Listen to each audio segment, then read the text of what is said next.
This is Justin Serrao, and you're listening to The Gareth Nelson Show. Yeah, baby! Brand new music there, Are You Lonely? And I've got the man in studio with me. Justin, how are you doing today? Good, and you, Gareth? Not too bad, thank you. Come on. All right, how did you get started into music, and why did you want to pursue a career in music? Wow. Straight to the beginning, to the eh? Yeah. Okay. I started music when I was still a kid and started learning guitar when I was about 10 or so.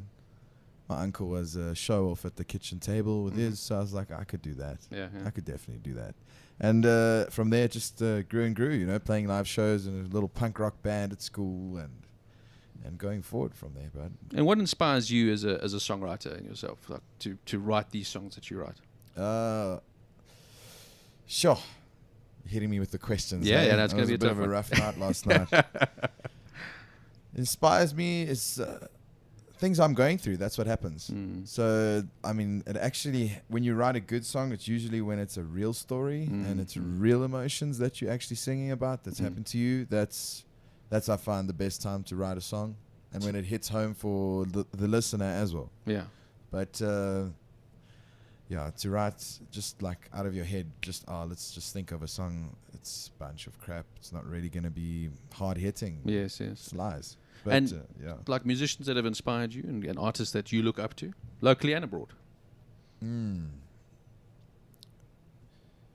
It's changed over the years. I mean, obviously it was like a punk rock thing in the beginning, and I always had the influences like Elvis and Cat Stevens and like from my folks. And but nowadays I'd say it's more into a country music thing, like Chris Stapleton, Okay, yes.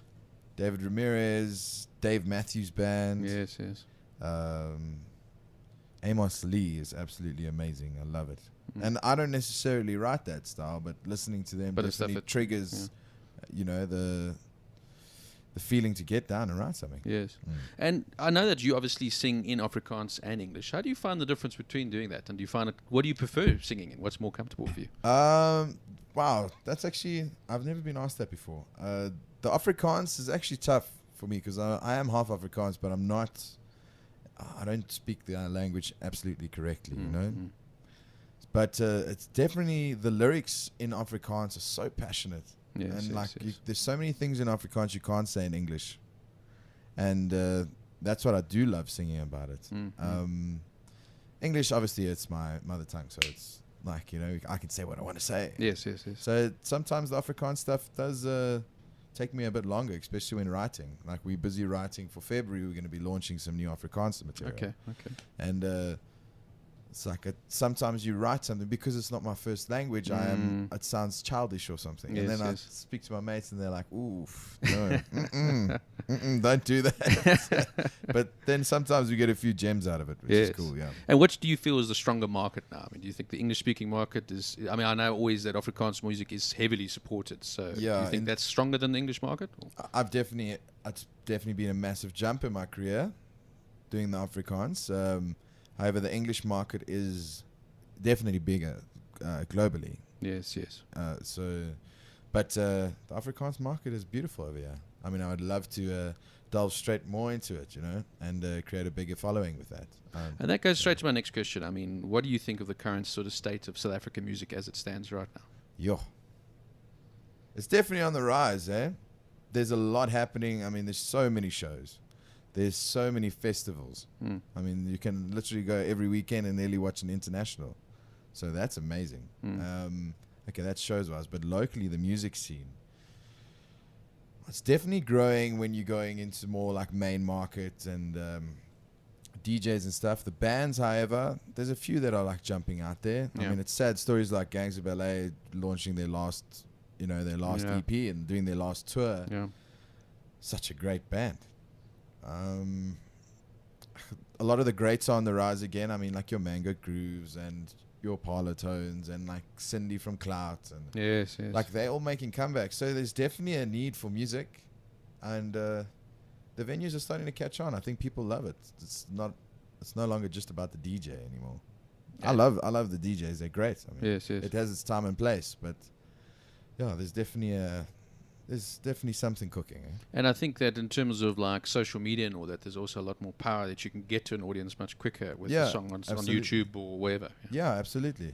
Yeah, that's I mean, that's the stuff that the bands in the, like from 95 to, well, the 90s bands, they didn't have that. Yes. But then again, radio was so powerful. Yes. And also more lenient to the local bands. That's true. Yeah. So when you would hear, people would listen to the radio for like, oh, where they're playing. Yes. It's not like, oh, somebody, it stumbled across my feed and then I still ignored it. Yeah. People would actually listen and be like, wow, where's Bonnie going to say where they're playing next?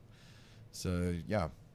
And what do you think now, sort of the current state of world music? I mean, do you think there's a sort of shift away from, can I say, rock-based, guitar-based music to more electronic dance music, hip-hop, etc.? Yeah, definitely. I agree with you. There's a few gems that are still coming out. Internationally, there's more of a scene for the guitar in music.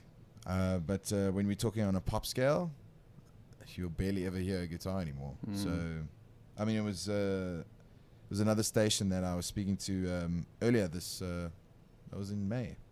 And they were like, wow, they're so excited to have my song on their radio playlisted because they haven't heard guitars in ages, man. Really? Sure. And I was like, that's great, you know? That's a cool thing.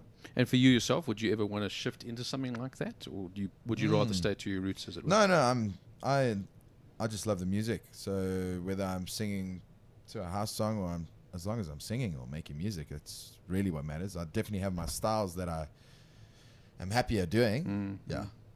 And your advice to like up and coming artists, people that are picking up the guitar for the first time, want to be a singer songwriter, what would you advise to them? Sure. Play every day. Sing as much as you can. In the shower, in the car. As much as you can all the time. You're only going to get better that way. That's, get your 10,000 hours in. Yeah. And career highlights for you, things that have stuck out for you in your career so far? Wow. Sure. There's so many different ways of looking at that. I think one of my biggest highlights for me personally is when somebody comes up. Oh, let me try that again. When somebody comes to you after the show, and your music has really moved them. Yes, I think that's definitely more rewarding than doing a massive tour or just being on a billboard, inspiring that one person as a person. Yeah, that really touching somebody. That's the reason why I got into music. Yeah, because that's what it did for me. And I think that's definitely the biggest achievement. And regrets in your career so far, things that you would have done differently? Sure. I know you can always say, if only. So, I mean, regrets-wise, John, just not releasing all the music. That would be, I mean, there's so many times I've gone into studio and recorded songs and then just being like, no, I can't release it. I don't want to release it. Yes. At the end of the day. Second guess yourself almost. Yeah, and then it doesn't matter about the money or anything. It's just the thing of, if you release a crappy song, what does it matter? I mean, the people will just be like, okay, cool, not your best. Yeah. And then you'll bring out a good one. And Absolutely. That's it. So, and there's a few gems that you self-doubt.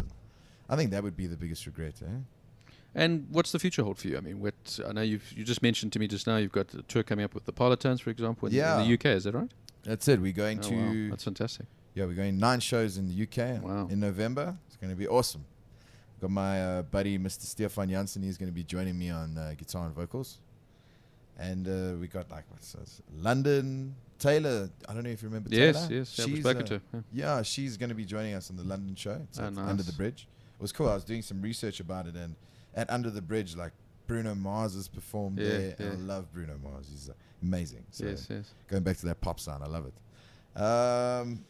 So we're doing London, we're doing Bristol, Brighton, Birmingham, Edinburgh, Glasgow, Manchester, and there's 2 others. I'm not too sure where they are. That's fantastic. Yeah, super excited, man. Super excited. And locally, what have you got coming up?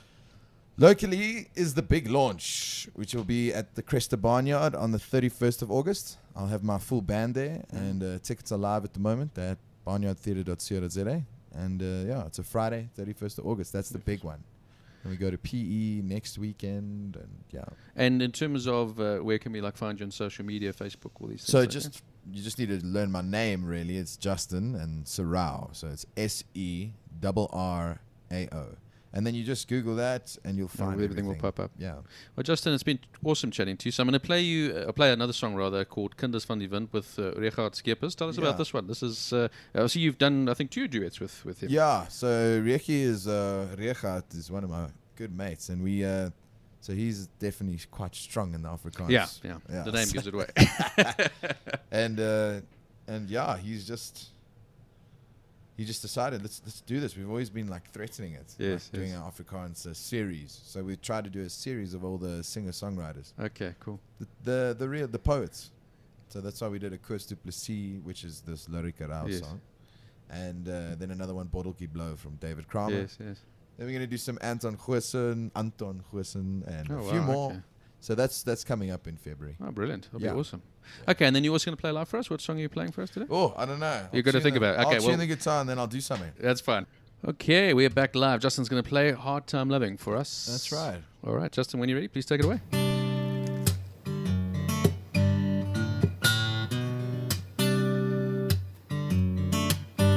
It's you and me. We need to blow off a little steam, 'cause life's getting crazy. Ooh. Yeah, you know it's unfair. Ooh, life's unfair. You gotta think about the bare necessity. You and me, girl. And it's hard time loving. I know it's you, 'cause I get this feeling. I wanna be with you. And I know my heart is beating more than it should, 'cause I give it away always. Yeah, I know I gotta get it right to get inside your life. Yeah, I know it's you, baby. You like to do the same things that I do. Yeah, I know I gotta get it right to get inside your life. And I know it's you, baby, 'cause I'm feeling you. Oh, now, yeah, and it's hard time loving. I know it's you, 'cause I get this feeling.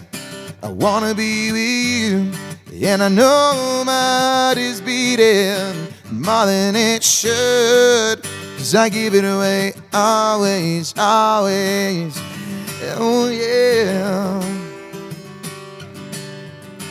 Oh, you take to give away. Oh, 2 months now you're here with me, babe. Ain't that just crazy?